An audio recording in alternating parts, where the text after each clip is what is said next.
지난 시간에 이어서 하나님께서 다윗을 어떻게 다루시는지 오늘 그 후반부를 살펴보도록 하겠습니다. 자, 하나님께서는 다윗이 진심으로 이 죄가 주를 대적하여 지은 것이다 고백할 때 그의 죄를 용서하셨습니다. 또 그 죄를 그에게서 멀리 치워주셨다고 했습니다. 물론 그 죄로 인한 하나님의 징계는 남습니다. 그러나 하나님께서는 다윗에게 있는 그 죄의 흔적과 상처를 다 치유하여 주시고 또 다윗에게 새로운 길을 열어주시고 또 그의 가정에 새로운 생명을 주심으로써 그에게 복을 주신 것을 우리가 알 수가 있습니다. 나단은 다윗에게 하나님의 말씀을 선포하고 돌아갔습니다. 그런데 그 다음에 어떤 일이 일어났느냐 15절에 보니까 나단이 돌아간 이후에 우리아의 아내가 다윗에게 낳은 아이를 주께서 치심에 아이가 심히 앓았다 이렇게 기록되어 있습니다. 자, 이 표현이 중요합니다. 다윗은 과부가 된 바세바를 데리고 와서 자기 아내로 삼았습니다. 남편 우리아가 죽었기 때문에 지금은 다윗의 아내라고 할 수 있습니다. 하나님께서는 무엇을 말씀하십니까? 우리아의 아내가 다윗에게 낳은 아이라고 합니다. 왜 그렇습니까? 바세바가 임신할 그 당시에는 다윗의 아내가 아니었기 때문입니다. 그 당시에는 우리아의 아내였습니다. 하나님께서 그래서 이 아이하고 다윗과 바세바가 정식으로 결혼해서 낳은 아이하고 명확하게 구분을 하십니다. 여기 15절에 보니까 우리아의 아내가라고 나와 있죠. 그 똑같은 바세바인데 24절에 보니까 24절에는 다윗이 자기 아내 바세바라고 되어 있습니다. 죄 문제 해결하고 정식으로 결혼한 상태에서 가진 아이 솔로몬 이야기가 나오는데 솔로몬은 자기 아내 바세바하고 결혼해서 낳은 아이고요. 지금 시름시름 앓고 있는 이 아이는 우리아의 아내 바세바, 우리아의 아내 신분이었던 그 여자하고의 사이에서 다윗과의 사이에서 난 아이라는 겁니다. 그래서 마태복음에 보면요, 마태복음 1장 예수님의 그 계보에 우리아의 아내에게서 다윗은 우리아의 아내에게서 솔로몬을 낳았다 하면은 틀린 말이고 다윗이 우리아의 아내였던 여인에게서 낳았다 하면은 맞습니다. 개역성경에는 우리아의 아내에게서 낳았다 하는데 그거는 잘못된 표현이에요. 우리아의 아내에게서 낳은 아이는 병들어 죽습니다. 그 아이는 심히 앓게 되었습니다. 하나님 아이가 뭔 죄가 있다고 이렇게 괴롭히십니까? 할지 모르는데 하나님께서는 사람의 질병과 사람의 생명과 사망 이 모든 것을 그분의 주권하에서 주관하고 계십니다. 제가 왜 감기 걸려야 합니까? 제가 왜 부상을 입어야 합니까? 제가 왜 가난하게 되어야 합니까? 여러 가지 복합적인 이유가 있을 거예요. 기회와 환경과 나의 능력과 주변 사람들의 어떤 영향력과 누군가의 도움과 복합적인 요소가 있지만 이 모든 상황을 종합적으로 주관하시는 분은 하나님이시라는 겁니다. 하나님이 이 아이 너 병들어 하고 이렇게 강제로 병들게 하신 건 아니고 병이든 어떤 이유가 아마 있었을 겁니다. 그런데 하나님께서는 그 질병이라는 것을 그 아이와 다윗과 바세바를 다루시는 수단으로 사용하셨다라는 이야기입니다. 하나님께서 이 아이가 앓도록 내버려 두신 이유는 그 아이를 지켜보는 부모의 마음은 어떻겠습니까? 아이도 아이겠지만 다윗과 바세바의 마음이 심히 괴롭고 아팠을 겁니다. 하나님께서 그 죄로 인한 그런 고통, 죄의 열매로 인한 그 고통을 겪어보도록 하신 것입니다. 부모 죄 때문에 내가 고통받습니까? 우리가 그렇게 일률적으로 이야기할 수는 없지만 부모의 죄 때문에 그 자녀도 영향을 받을 수 있다. 그것까지는 이야기할 수가 있어요. 예컨대 자기 아버지, 어머니가 술고래, 알코올 중독이다. 그 사이에서 어떤 아이가 태어나오겠습니까? 이 엄마가 이 알코올 중독이고 그러다 보면은 그 태어나는 아이가 건강하지 않고 실명을 하거나 장애를 갖고 태어날 수도 있다라는 겁니다. 예컨대 가정폭력이 아주 극심한 그런 환경에서 가정폭력이라는 죄가 그 가정에 있다고 합시다. 그 피해자는 그 자녀들입니다. 근데 그 여파가, 그 죄의 여파가 당사자인 본인뿐만 아니라 그 자녀들, 그 주변에 있는 이웃에게까지도 죄가 영향을 미칠 수 있다라는 이야기입니다. 다윗과 바세바의 그 간음으로 인해서 태어난 그 아이는 이렇게 질병을 앓고 7일 동안 시름시름 앓다가 결국 죽게 됩니다. 다윗은 필사적으로 하나님 앞에서 아이를 위해서 기도했습니다. 16절에 보니까 다윗이 그 아이를 위하여 하나님께 간청하되 간곡히 기도했습니다. 그리고 금식하고 밤새도록 땅에 엎드려서 하나님께 매어 달렸습니다. 아버지의 마음, 부모의 마음이 이렇다는 겁니다. 다윗은 하나님께서 말씀하신 것을 이미 알고 있습니다. 이 아이가 어떻게 될지 알고 있습니다. 하나님께서 대언자 나단을 통해서 뭐라고 말씀하셨습니까? 왕에게서 태어난 그 아이가 반드시 죽을 것이라고 했습니다. 14절에 나오죠. 왕에게 태어난 아이 또한 반드시 죽으리이다. 하나님이 이렇게 말씀하셨기 때문에 그 아이는 죽을 겁니다. 그렇다고 해서 다윗이 하나님 죽는다 그랬지, 죽겠네, 이렇게 냉랭하고 무덤덤하게 대하지 않았다는 겁니다. 하나님 이 어린 아이의 생명을 불쌍히 여겨주옵소서. 이 아이를 위해서 애끓는 부모의 마음을 하나님 긍휼히 여겨주옵소서. 이렇게 하나님 앞에 나와서 매달렸다는 겁니다. 그것도 금식을 하면서 매달렸습니다. 금식 기도하면 효과가 더 좋으냐? 금식이라는 것은 자기의 생명을 걸고 하는 기도입니다. 자기의 육신의 어떤 욕구를 억제하면서 하나님 앞에 간절하게 호소하는 기도입니다. 다윗은 그 아이를 향한 자기의 마음을 금식을 통해서 또 밤새도록 주 앞에 엎드려 간구하는 모습을 통해서 자기의 애절함을 하나님 앞에 드러냈던 겁니다. 다윗이 금식을 하거나 금식을 하지 않거나 엎드려 기도하거나 무릎 꿇고 기도하거나 기도를 들으시고 응답하시는 분은 하나님이십니다. 하나님께서 결정하십니다. 주변의 그 모습이 너무나 보기 안타까워서 17절에 보니까 그 집의 장로들이 일어나서 다윗에게로 가서 땅에서 그를 일으키려고 했습니다. 근데 그가 거절했습니다. 그들이 음식을 권했지만 그들과 함께 빵도 먹지 않았습니다. 하나님 앞에서 목숨 걸고 기도하는 이런 부모의 마음을 우리가 배울 수가 있습니다. 이런 간곡한 기도에도 불구하고 아이는 죽습니다. 기도 응답을 들어주신다는 하나님, 왜 기도 응답을 들어주지 않으십니까? 하나님은 우리의 기도를 들으십니다. 그런데 하나님의 응답은 꼭 내 소원대로 내 뜻대로 되지는 않는다는 겁니다. 하나님께서 우리가 구하는 것에 대해서 yes, 들어주마, 이런 것일 수도 있고 no, 안 돼, 거절하시는 경우도 있습니다. yes는 응답이고 no는 응답 못 받은 겁니까? no라는 응답을 받은 겁니다.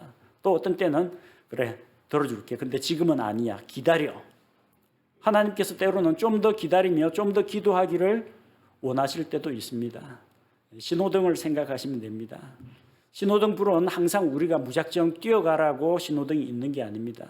파란불일 때는 건너가면 됩니다. 멈추라고 빨간불이 켜지면 멈추면 됩니다. 노란불일 때는 잠깐 기다려가지고 신호가 바뀔 때까지 참고 기다리는 것이 필요합니다.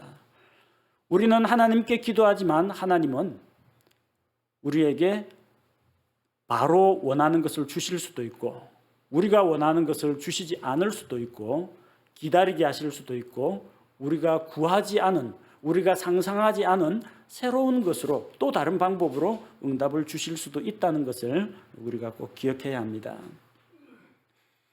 아이는 마침내 죽었습니다. 18절에 일곱째 날에 그 아이가 죽으니라. 아이도 다윗과 바세바도 지쳤습니다. 다윗은 자그마치 7일 동안, 일주일 동안 금식하면서 울부짖고 기도했다는 이야기입니다. 아이도 일주일 동안이나 고통 속에서 몸부림치다 그렇게 갔습니다. 그들 모두 힘들고 어려운 시간을 보냈습니다. 하나님께서는 이런 7일 동안의 고통의 시간을 통해서 죄에 대해서 그들에게 경종을 울려주셨고, 또 이 죄의 대가가 슬픔이요, 수치요, 사망임을 다시 한번 일깨워 주신 것입니다. 신하들은 다윗이 혹시 충격을 받을지 모른다고 입을 다물고 이걸 비밀로 했습니다. 아이가 살아있을 때 왕이 저럴 정도인데, 아이가 죽었다라고 하면 이제부터 대성통곡하고 옷을 찢고 몸부림치고 또 뭐 어떤 행동을 할지 모른다고 하면서 다 쉬쉬거리면서 조심조심했습니다. 다윗이 자기를 더 괴롭게 하고 자기 자신을 더 학대할지도 모른다고 생각한 겁니다.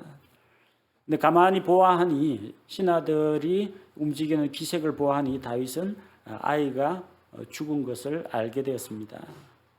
그래서 물어보았습니다. 아이가 죽었느냐? 거짓말을 할 수는 없어서 죽었다라고 사실대로 이야기를 해줬습니다. 그 이야기를 듣고 다윗이 자기의 행동을 바꾸었습니다. 20절에 보니까 그토록 일어나라고 일으켜도 거절을 하던 다윗이 땅에서 일어났습니다. 이제 하나님 앞에서 엎드리지 않겠다는 겁니다. 몸을 일으켰습니다. 그리고 몸을 씻고 기름을 바르고 옷을 갈아입고 주의 집에 들어가서 경배했습니다. 아이가 죽었다라는 소식을 듣고 대부분의 사람들은 아이고 내 아들 하면서 거기로 달려갔을 겁니다. 그 아이에게로 달려갔을 겁니다. 그리고 통곡을 했을 겁니다. 장례식 준비를 했을 겁니다.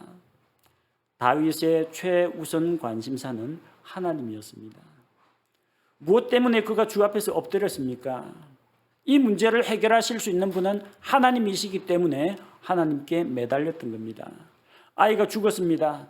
하나님, 제 기도에 제 소원대로 응답하진 않으셨네요. 그러나 하나님은 여전히 하나님이십니다.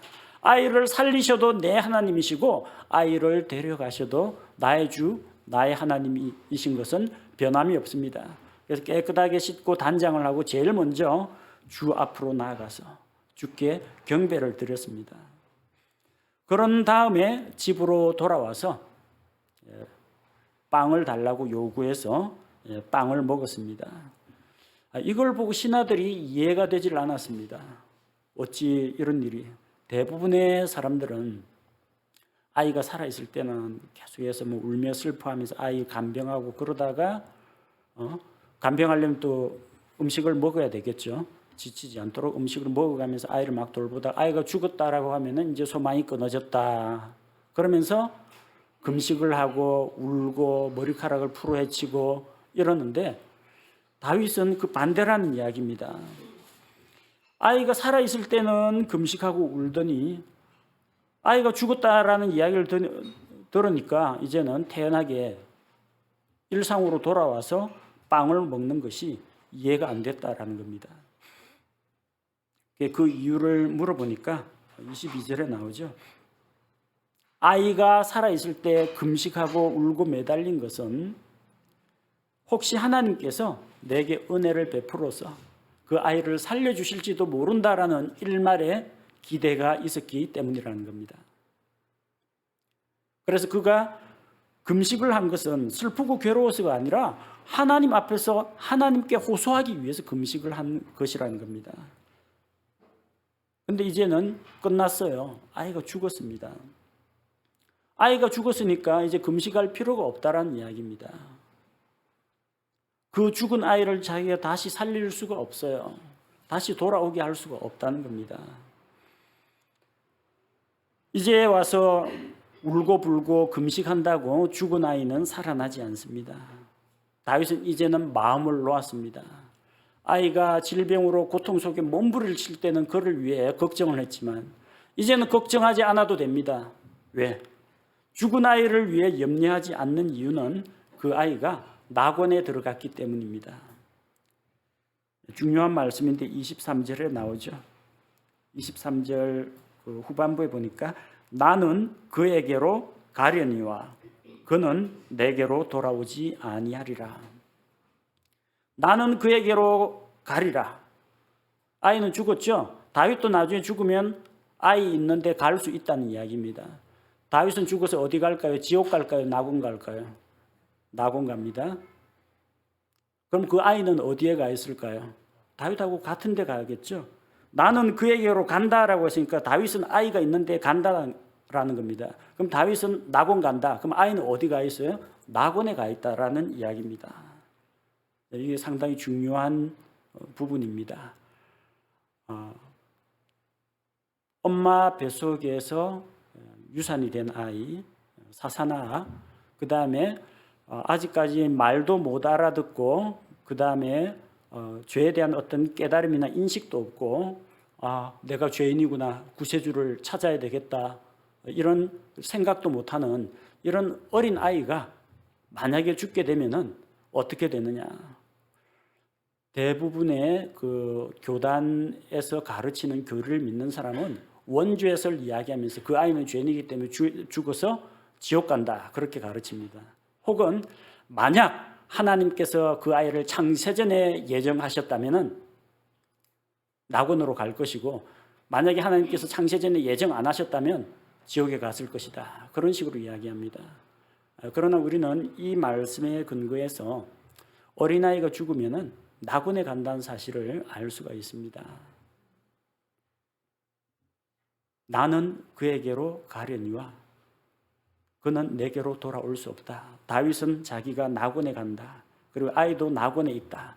그걸 아니까 아이를 위해서 울고불고 할 필요가 없다라는 이야기예요. 아이는 평화와 안식이 있는 곳에, 당시로는 아브라함의 품속에, 땅속 낙원에 가 있기 때문에 걱정할 게 없다라는 이야기입니다.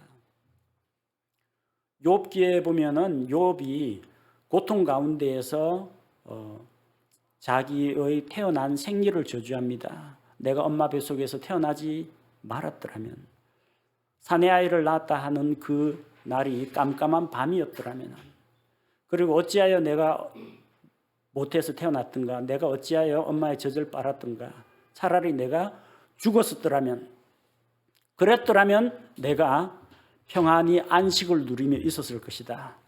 그 욥의 고백에서도 보는 바와 같이 욥이 태어나자마자 만약에 죽었더라면 평안히 눕고 그가 안식 가운데 있었을 것이다, 낙원에 갔을 거라는 이야기예요. 성경 곳곳에서 이런 단서들을 우리가 발견을 할 수가 있습니다. 그래서 하나님께서 어린아이는 죄가 없다, 그런 이야기는 아닙니다. 이 세상에 태어나는 모든 사람은 아담의 타락한 본성을 가지고 태어나고 죄 아래 태어납니다. 죄와 저주 아래에 있습니다. 아이가 죄가 없기 때문에 낙원에 가는 것이 아닙니다. 그 아이는 죄 가운데 태어나지만 죄에 대한 인식도 없고 구원자에 대한 믿음을 선택할 수도 없고 인지 능력이 없으니까, 그 다음에 구원자를 선택하거나 거부할 의지도 없는 그런 아이에게는 죄인이긴 하지만 죄에 대한 책임을 묻지 않으신다라는 이야기입니다. 자, 그래서 어린아이가 죽으면 어떻게 되나요? 라는 일반적인 질문에 대해서 우리는 성경적으로 답을 할 수 있어야 합니다. 그 다음에 24절, 자, 이제 한 아이가 죽고 새로운 아이가 태어납니다. 죄에 대한 하나님의 엄중한 심판으로 다윗이 4배나 갚아주어야 하리라. 다윗이 4아이가 죽는데 그 첫 번째로 간음의 결과 태어난 아이는 죽었습니다. 근데 하나님께서 그 아이의 죽음으로 인해서 슬퍼하는 다윗과 밧세바에게 새로운 생명을 주셨습니다. 24절에 다윗이 자기 아내 밧세바를 위로하고 그녀에게로 들어가 그녀와 함께 누우니 그녀가 아들을 낳음에 그가 그의 이름을 솔로몬이라 하니라. 주께서 그를 사랑하사. 아까 앞부분에서는 우리아의 아내에게서 낳은 아이 이야기가 나왔는데 똑같은 바세바가 이번에는 다윗이 자기 아내 바세바, 이건 정식 결혼을 통해서 정식 부부가 된 이후에 태어난 아이를 가리킵니다. 죽은 아이는 사생아였고 다윗이 바세바와 결혼한 이후에 그녀에게서 솔로몬이 태어납니다. 솔로몬 평화라는 뜻입니다. 샬롬 평화라는 평강이라는 뜻이죠. 솔로, 샬로, 예루살렘 다 비슷한 평화, 안식, 화평 그런 뜻입니다. 자, 그 솔로몬이란 이름 자체가 이제 평화라는 뜻인데 역대기상 22장 9절에 보면은 그 이름에 대한 풀이가 나와 있어요. 역대기상 22장 9절 보라 내게 한 아들이 태어나리니 그는 안식의 사람이 되리라. 안식. 내가 그에게 안식을 주고 사방에 있는 그의 모든 원수로부터 벗어나게 하리라. 그의 이름이 솔로몬이 되리니. 왜 솔로몬이 되느냐? 내가 그의 날들에 화평과 안정을 이스라엘에게 주리라. 그의 이름이 솔로몬이 될 것이다. 왜? 그 솔로몬 시대에 화평, 평화, 안정, 안식 이게 찾아오기 때문입니다. 솔로몬이란 이름에 그런 의미가 담겨져 있고 실제로 우리가 열왕기를 공부하다 보면 솔로몬 시대에 이스라엘 왕국의 영토가 크게 확장되고 많은 부를 축적했고 강한 군사력을 가졌고 그리고 각 사람이 서로 자기 이웃을 포도나무, 무화과나무 그늘 아래로 초대했다. 평화를 누렸다. 그렇게 기록이 되어 있습니다. 자, 25절에 솔로몬의 또 다른 이름이 나오죠. 25절 대언자 나단의 손으로 보내심에 그가 주로 인하여 그의 이름을 여디디아라 하니라. 솔로몬의 또 다른 이름이 여디디아입니다. 여디디아라는 것은 여호와의 사랑을 입은 자다. 그런 뜻입니다. 하나님께서 그를 사랑하사 우리 24절 끝부분에 나오죠. 주께서 그를 사랑하사 나단을 보내갖고 여디디아라 불러라. 여호와께서 그를 사랑하신다. 여호와의 사랑을 입은 자다. 그런 이름을 가졌습니다. 자, 한 아이가 죽고 새로운 생명을 하나님께서 또 주신 것을 봅니다. 그리고 마지막으로 이제 암몬 자손과의 전투가 완결이 됩니다. 26절에서 31절에 보면 나오죠. 26절에 요압이 암몬 자손의 랍바와 싸워서 왕가의 도시를 점령합니다. 자, 왕가의 도시라는 것은 왕들이 사는 도시, 왕성, 왕궁을 이야기합니다. 암몬 족속의 수도가 랍바스입니다. 이 도시는 또한 물들의 도시라고 불립니다. 야복강 강물을 끌어들여 와가지고 성이 포위가 되더라도 물이 떨어지는 일이 없도록 오랫동안 항전을 할 수 있는 그런 도시였습니다. 자, 그동안에도 이스라엘과 암몬의 전쟁은 현장에서 계속되고 있었다는 이야기입니다. 자, 근데 마지막으로 이 도시를 함락시키기 전에 요압이 다윗 왕을 부릅니다. 27절에 보니까 요압이 사자들을 다윗에게 보내어 이르되 내가 랍바와 싸워 물들의 도시를 점령하였사오니 28절 그러므로 왕께서 이제 백성의 남은 자들을 함께 모아 도시를 향해 진을 치고 그것을 점령하옵소서. 마지막 끝내기 한 판은 왕의 손으로. 내가 만약 그 도시를 점령하면 그것이 내 이름으로 불릴까 염려하나이다. 야전군 사령관이지만 이 전쟁의 승리를 왕에게 바치려고 하는 그런 마음이 있다는 겁니다. 요압은 다윗이 백성을 모아와서 직접 도시를 향해 진을 치고 다윗이 직접 점령하게 합니다. 나중에 도시를 누가 점령했느냐? 나중에 그 영광이 요압 자신에게로 오지 말고 다윗 왕에게로 돌아가길 원한 겁니다. 그래서 다윗은 29절에 이미 요압과 부하 군사들이 다 싸워서 이겨놓은 것을 점령합니다. 그래서 30절에 다윗이 암몬 왕의 머리에서 왕관을 취하여서 자기가 쓰는데 그 무게가 금 1달란트에 보석으로 장식한 왕관, 아주 값비싼 왕관이었습니다. 그리고 그 왕관 위에도 다윗이 암몬 자손들의 그 땅에서 수많은 노래약물들을 가지고 왔습니다. 그리고 31절에 다윗이 암몬 사람들을 어떻게 처벌했는지 기록이 되어 있습니다. 그들은 다윗이 베푼 호의를 무시하고 다윗의 은혜를 거절하고 이스라엘의 사신들을 모욕했습니다. 그리고 자기들이 사신을 모욕해놓고 다윗에게 미움을 받은 줄로 알고 용병들을 고용해가지고 저 시리아 쪽의 사람들 불러다가 이스라엘과 전쟁을 일으켰습니다. 거기에 대해서 다윗이 보복을 하게 됩니다. 어떤 보복을 했느냐? 31절에 좀 잔인한 이야기입니다. 또 그 안에 있던 백성을 데려다가 톱과 쇠서래와 쇠도끼 밑에 두고 벽돌 가마를 지나가게 하니라. 잔인하죠. 톱과 쇠서래와 쇠도끼 밑에 두고 벽돌 가마를 통과하게 했다. 결국 죽였다라는 이야기입니다. 근데 개역 성경에는 이 부분이 죽인 것이 아니라 노동을 시킨 걸로 되어 있습니다. 사무엘기하 12장 31절 개역으로 보니까 그 가운데 백성들을 끌어내어 톱질과 썰애질과 도끼질과 벽돌 구이를 하게 하니라. 내용이 다르죠. 그러나 대조가 되는 구절, 참고 구절 역대기상 20장 3절은 더 분명하게 우리에게 보여줍니다. 역대기상 20장 3절. 또 그 안에 있던 백성을 데려다가 톱과 쇠, 썰애와 도끼로 그들을 자르니라. 죽였다는 이야기예요. 톱으로 잘라 죽이고 쇠, 썰애로 죽이고 도끼로 찍어 죽이고 벽돌 가마를 통과하기 위해서 태워 죽이고 그랬다는 겁니다. 이게 만약에 개역처럼 노동을 시켰다. 톱질 노동, 그리고 여기 기록된 것처럼 썰애질을 시키고 도끼질을 시키고 벽돌 구이를 하게 했다는데 그게 아닌 이유를 그 다음에서 볼 수가 있어요.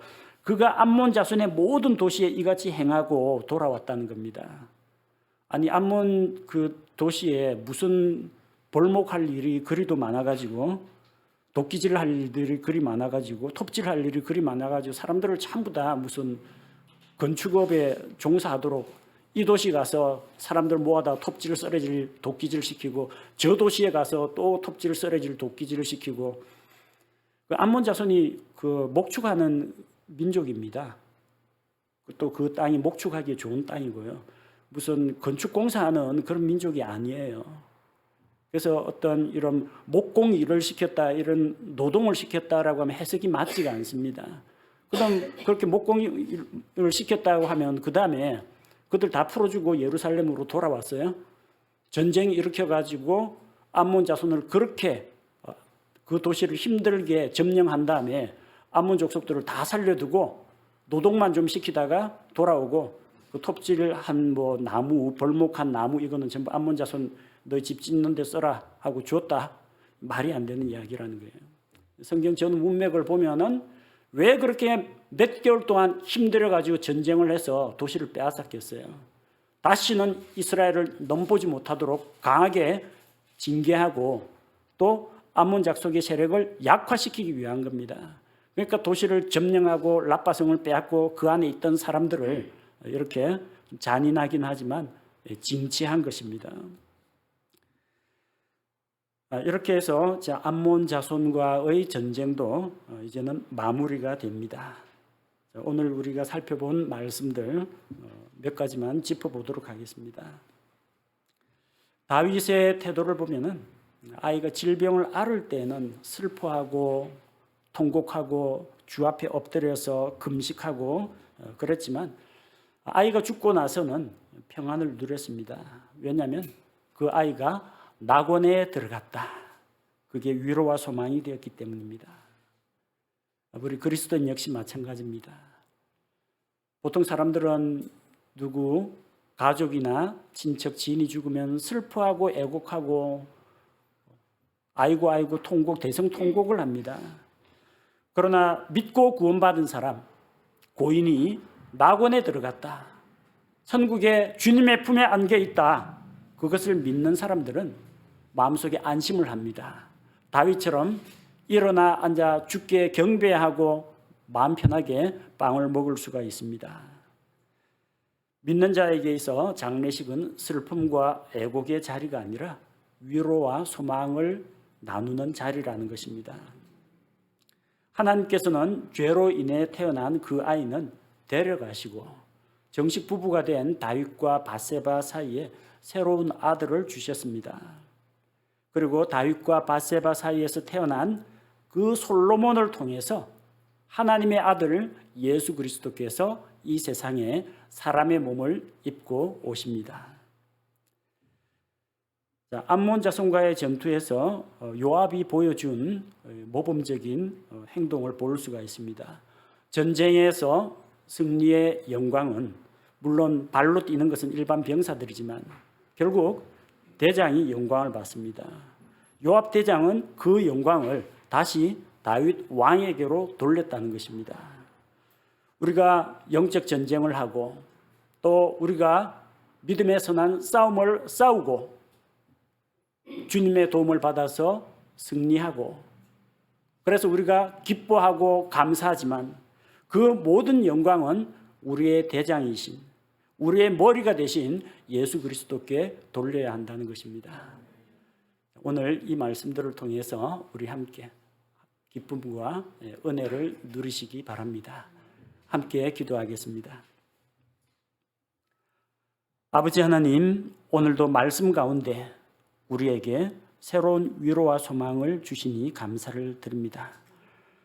죄로 인해서 다윗과 밧세바는 많은 슬픔과 고통을 겪었고 마침내 그들 사이에 태어난 아이가 죽게 되었지만 하나님께서 그 아이를 낙원으로 데려가신 것을 믿고 다윗은 마음의 평안을 누리게 되었습니다.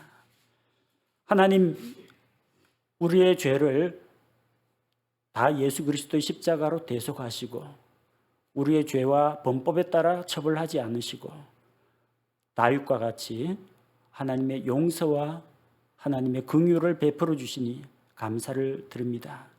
아이는 죽었으나 하나님께서는 이제 다윗과 밧세바 사이에 정식으로 솔로몬이라는 아이를 주셨습니다. 한 생명은 데려가셨지만 또 새로운 생명을 주시는 하나님을 보면서 하나님의 긍휼과 위로를 다윗의 가정에 주신 것을 보게 됩니다.